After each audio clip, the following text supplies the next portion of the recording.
disinfectant coating is not a new technology. So can you tell us a little bit about what's so special about this new product? How is it different from the existing products that are on the market right now? And also, you said you have not tested this product on COVID-19. So what makes you so confident that this new product can kill COVID-19? Can you explain a little bit about that? And also, you said that this coating can be applied to face masks and face masks, the middle layer of the face mask. Can you tell us a little bit more about how this works, and are you going to discuss with any suppliers on how to apply this new technology to these face masks that are in production right now? And when will people be able to buy this new product on the market? OK， 呢個都係頭先關教授都答咗中文啦，可能係用英文同我想要個英文三係啦。OK， 一樣㗎。嚇？ I think he can handle. But I think they want the English sound like. Yeah. So that's the reason why they would like to explain it. They want to. You do have several questions. Number one is like how does it differ from the other type of disinfectant that you have right now? Currently, most disinfectant doesn't have any long-term disinfection. So at the same moment that you use it, that's it. Okay. Other type of technology that are out there, they may rely on using heavy metals. Heavy metals themselves are very toxic.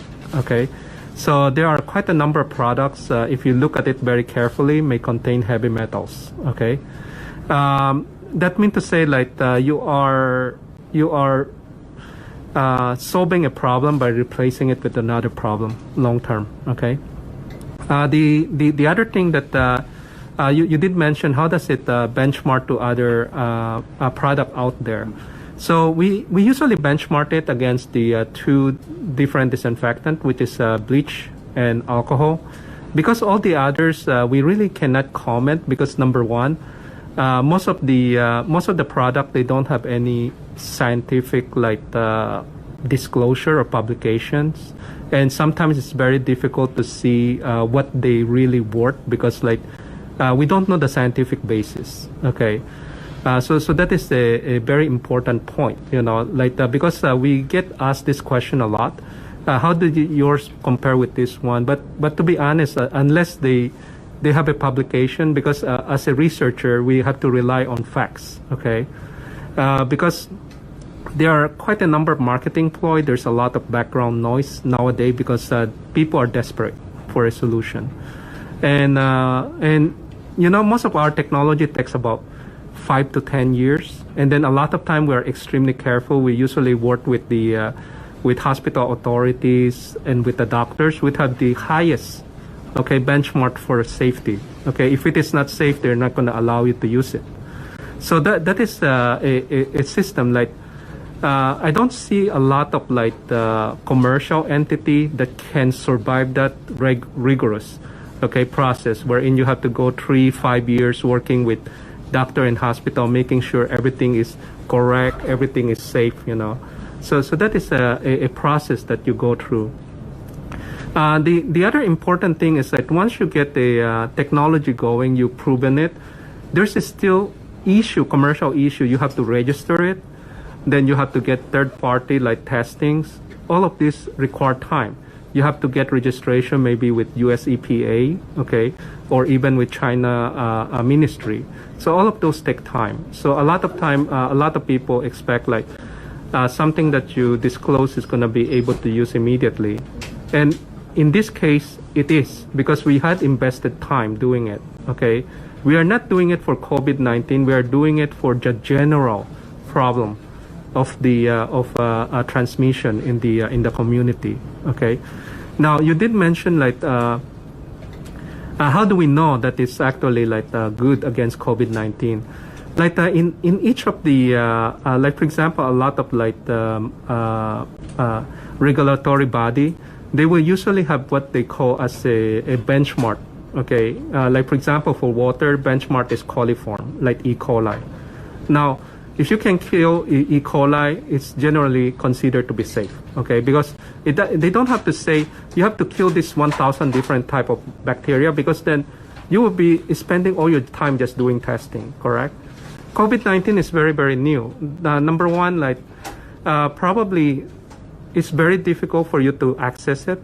Secondly, probably it's very difficult for you to culture it, okay? Because you need to be able to culture the virus before you can do the testing, okay? So those two things are quite difficult. So instead, we use the commercial benchmark, which is the feline calicivirus. Why did they use feline calicivirus? Because it's only infect cat, okay? So now if you take something that infect human and do the testing, you have to do it in a very secure environment, especially like if you're talking about the pandemic causing like virus. So you have to really put in the safety there, okay? So I think I answered the technical part. There's other questions. Face masks and also when are you going to buy, put them out yeah. in the market? This one is something that we thought about because, like as I mentioned, this is made out of polymer materials. Okay, so I talked with my student. I said like, well, if this is made out of polymer, can you just spin it? Okay, make it into fibers directly. So we don't, you know, like a lot of material you say, oh, you basically spray it. This one is actually made from this material. The fiber is made from this material. Okay, it's 100% made from this material. So we use a technique known as electrospinning to spin the material out as a nanofiber. And then it's made into this particular size. Okay, so there are this technology, they do have the large scale technology for doing this. I think again it come out when you make a product. Okay, usually like we cannot say like I think in Chinese we always say like you don't dig the well when you are thirsty. You do it many years before. Okay, so this is done many years before. This one probably requires another 6 to 8 weeks minimum to go through the registration process and also third party like testing, because everything that you do is like we do a lot of research in the lab, okay, to make sure that the product is safe, that is work, but for registration purposes other people have to check. Okay, we cannot just say it's great. Okay, you know we have to base everything on scientific facts. And we have to make everything that are tested properly, because otherwise this is something very important, because like otherwise you give people like false like you know false confidence, correct? So it's very important that you do everything properly, because this is not something like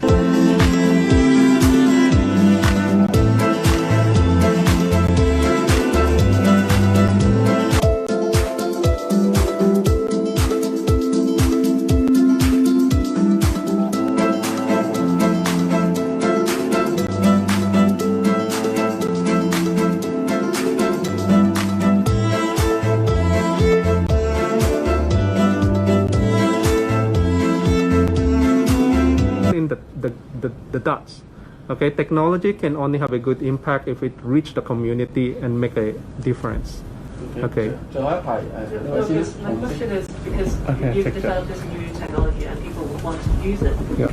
You want to benefit society, so I'm just asking, do you have any? Yeah. I think I owe you an answer for this one. I can answer that. I think the answer to the question is whether on the commercial side, this is no different from the academic side, whether on the commercial side, I want to roll out a product with skeptical claim to please the consumer, give them a peace of mind with not enough like a substantiation, or I would like to roll out a high ethnical product with proven claim. I think there's always a balance between two. And I've seen in the market, there's a lot of the first one, and we want to be the later one. And in terms of the later one, I don't have a definite time frame, because putting aside on the cost, rather the cooperation from the manufacturer right now, because you might or might not know right now in the middle part, the Melbourne, the raw material cost has been jacked up at least 6 to 10 times in the last 30 days. So again, back to my second question is whether I want to roll out something with ethnical standard. So this is the very important word. So with the brilliant academic research, I think it's important that we, on the commercial side, we held as high up as our standard to benchmark what Hong Kong USC is doing. So again, I don't have a definite answer, but I hope, because we are actually working with a lot of Melbourne supplier, and with that particular one, we need to just scale up the speed amid of all the challenge that we have in China, all the manufacturer. So I hope I can at least answer most of the question that you raised. Yeah, thank you. OK，多謝。後面紅色嗰個用先啦。